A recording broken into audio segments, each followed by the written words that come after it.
شهر رمضان الذي انزل فيه القرآن۔ بسم اللہ الرحمن الرحیم۔ محترم ناظرین، قرآن اللہ کا کلام ہے۔ جب ہم اللہ کا کلام پڑھتے ہیں اور اس کے پیغام کو جاننے سمجھنے کی کوشش کرتے ہیں تو دل کو بڑا سکون ملتا ہے اور ایسا محسوس ہوتا ہے کہ گویا اللہ ہم سے بات کر رہا ہے، اللہ اپنا پیغام ہمیں دے رہا ہے، اللہ ہمیں گویا انگلی پکڑ کے سیدھے راستے کی طرف لے جانا چاہتا ہے اور ہم اللہ کے اسی بتائے ہوئے راستے کی طرف گویا چل رہے ہوتے ہیں۔ تو بہت ہی سکون ملتا ہے جب ہم اللہ کا کلام پڑھتے ہیں، سنتے ہیں اور اس کے پیغام کو سمجھنے کی کوشش بھی کرتے ہیں۔ تو اسی سلسلے کی کڑی ہے، یعنی ہم لوگ 24ویں پارے پر پہنچ چکے ہیں اور 24ویں پارے کا خلاصہ پیش کیا جا رہا ہے۔ سورہ زمر جاری ہے، اس میں پچھلی قوموں کا حوالہ دے کر فرمایا گیا ہے کہ نبی صلی اللہ علیہ وسلم کی دعوت کو جھٹلانے والوں پر اللہ تعالیٰ کا عذاب اس طرح اچانک آتا ہے کہ انہیں یہ پتہ بھی نہیں چل پاتا، بعد میں ان کے لیے افسوس کے سوا کوئی راستہ نہیں رہتا۔ اس وقت وہ کہیں گے کہ کاش اللہ نے مجھے ہدایت بخشی ہوتی تو میں بھی متقیوں میں ہوتا،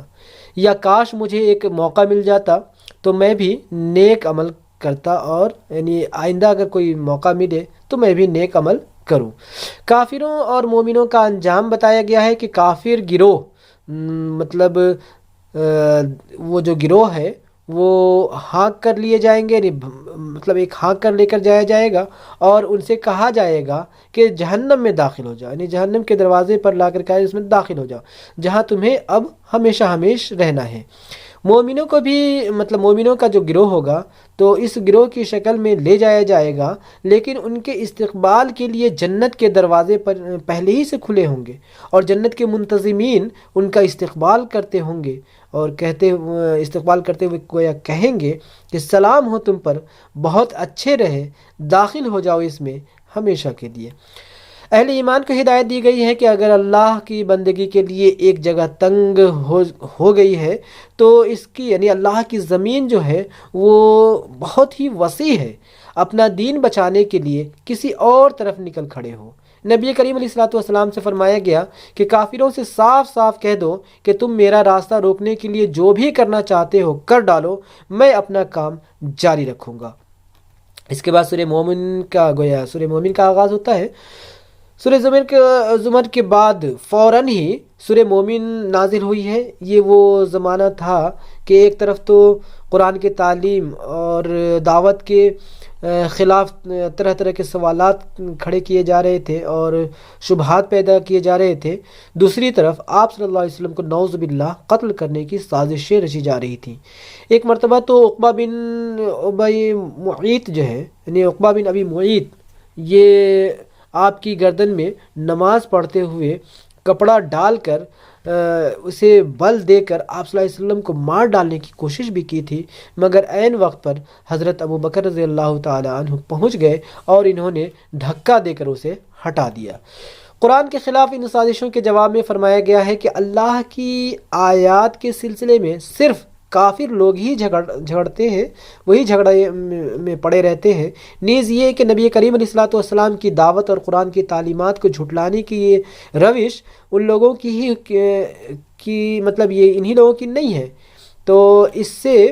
پہلے بھی بہت سی قوموں نے اس دعوت کو اسے مطلب جھٹلانے کی کوشش کی تھی، لیکن آخرکار اللہ نے انہیں پکڑ لیا اور وہ جہنم میں پہنچ کر رہے۔ نبی کریم علیہ الصلوۃ والسلام کو قتل کرنے کی سازش کے جواب میں فرعون اور اس کے دربار کے ایک مرد مومن کا قصہ سنایا گیا۔ اس کے ذریعے ایک طرف کفار مکہ کو بتایا گیا کہ جو تم کر رہے ہو وہی فرعون نے بھی موسیٰ علیہ السلام کے ساتھ کرنا چاہا تھا، اس کا انجام تم جانتے ہو کہ کیا ہوا تھا، اس لیے سنبھل جاؤ۔ دوسرے حضرت محمد صلی اللہ علیہ وسلم کے ماننے والوں کو سبق دیا گیا ہے کہ ان ظالموں کے ہاتھوں میں چاہے یعنی یہ جو ظالم ہے یہ ان کے ہاتھوں میں چاہے بظاہر کتنی ہی طاقت ہو اور کتنی ہی کمزور نظر آؤ، یعنی تم ان کے سامنے کمزور نظر آؤ، تمہیں یقین رکھنا چاہیے کہ جس خدا کے دین کا بول بالا کرنے کے لیے تم کام کر رہے ہو اس کی طاقت ہر طاقت پر بھاری ہے۔ پھر ان لوگوں کے ضمیر کو جھنجھوڑا گیا ہے، دل سے حضرت محمد صلی اللہ علیہ وسلم کی سچائی کو مان چکے تھے،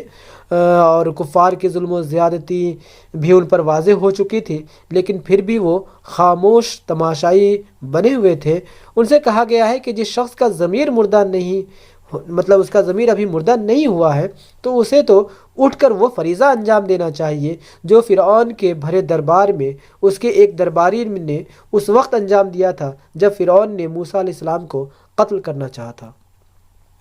کفار مکہ کی طرف سے حق کے انکار کے سلسلے میں فرمایا گیا ہے کہ یہ لوگ اللہ کی آیات میں جو جھگڑا کر رہے ہیں، یعنی جھگڑ رہے ہیں، اس کی وجہ اور کچھ نہیں ہے بلکہ یہ ہے کہ ان کے دلوں میں کبر بھرا ہوا ہے، یعنی کبر و غرور میں یہ مبتلا ہے۔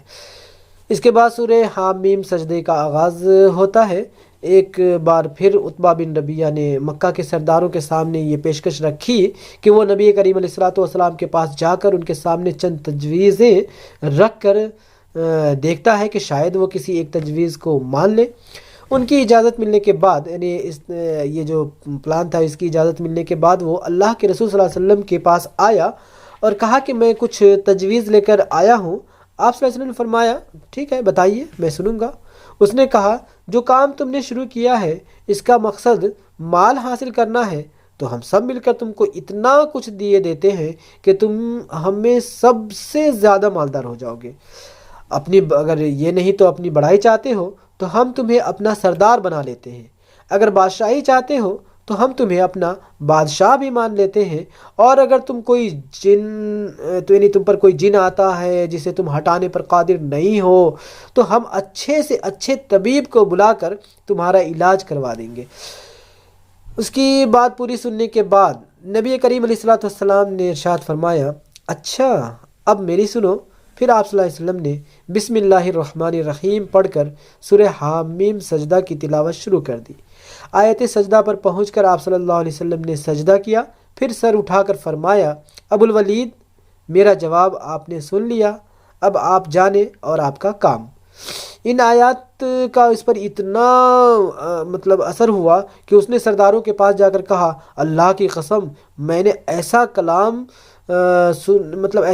سنا کہ اس سے پہلے کبھی بھی ایسا کلام میں نے نہیں سنا تھا۔ اللہ کی قسم نہ یہ شعر و شاعری ہے اور نہ جادو ہے اور نہ ہی کہانت ہے۔ یہ کاہن کا بھی عمل نہیں ہے، یہ جادوگری بھی نہیں ہے، یہ تو عجیب و غریب کلام ہے جو شاید میں نے تو کبھی سنا ہی نہیں ایسا کلام۔ کفار مکہ نے یہ طے کر رکھا تھا کہ مسلمان جہاں بھی عام لوگوں کو قرآن کی آیات سنانے کی کوشش کریں گے فوراً ہنگامہ شروع کر دیں گے تاکہ کوئی قرآن نہ سن سکے۔ اسی طرح قرآن کی آیات کو غلط معنی پہنا کر غلط فہمیاں پھیلائیں گے۔ اس اندھی اور بحری مخالفت کے جواب میں یہ باتیں کہی گئی ہیں کہ جسے ہم نقطہ وار یعنی سلسلہ وار پیش کر رہے ہیں۔ نمبر 1، یہ اللہ کا نازل کردہ کلام ہے اور عربی زبان میں ہی ہے۔ یہ خدا کی رحمت ہے کہ اس نے انسانوں کی رہنمائی کے لیے یہ کلام نازل کیا۔ نمبر 2، تم نے اپنے دلوں پر پردے ڈال رکھے ہیں اور کان بہرے کر لیے ہیں، تو نبی صلی اللہ علیہ وسلم کی یہ ذمہ داری نہیں ہے کہ جو نہیں سننا چاہتا ہے اسے زبردستی سنائے اور جو نہیں سمجھنا چاہتا ہے اسے زبردستی سمجھائے۔ نمبر 3، حقیقت بہرحال یہ ہے کہ تمہارا رب بس ایک اللہ ہی ہے، اسی کو ماننے میں تمہارا فائدہ ہے۔ نمبر 4، تم شرک اس ہستی کے ساتھ کر رہے ہو، اس عظیم ذات کے ساتھ کر رہے ہو جس نے یہ وسیع و عریض کائنات بنائی ہے، جو زمین و آسمان کا خالق ہے اور جس کے مہیا کیے ہوئے رزق پر تم پل رہے ہو۔ نمبر 5، نہیں مانتے تو خبردار ہو جاؤ کہ تم پر اسی طرح جیسے پہلے عذاب آیا ہے کہ تم پر اسی طرح اچانک عذاب ٹوٹ پڑنے کے لیے تیار ہے جیسا کہ عاد اور سمود پر وہ عذاب آیا تھا۔ اس کے علاوہ میدان حشر میں باز پرس اور جہنم کی آگ ہوگی، وہ تو الگ ہی ہوگی۔ دنیا میں بھی برا انجام ہے اور آخرت میں بھی برا انجام ہے۔ نمبر 6، انسان کی بدقسمتی ہے کہ شیاطین جن و انس اس کی حماقتوں کو خوشنما بنا کر بہت اچھے سے لبادے میں گویا ایک اچھے سے پیکٹ میں پیش کرتے ہیں، حالانکہ قیامت کے دن جن لوگوں کو ان شیاطین نے بہکایا ہوگا وہ لوگ ان کے بارے میں کہیں گے وہ ہمیں مل جائے تو پاؤں تلے رون ڈالیں، یعنی اس قدر غصہ ان کے خلاف ہوگا۔ نمبر 7، کبھی تم نے سوچا کہ اگر واقعی حقیقت یہی نکلی کہ قرآن اللہ کا کلام ہے تو اس کا انکار کر کے تم کس انجام سے دوچار ہونے والے ہو؟ نمبر 8، آج تم نہیں مان رہے ہو لیکن جلد ہی تم اپنی آنکھوں سے دیکھ لو گے کہ قرآن کی دعوت ہر طرف چھا گئی ہے۔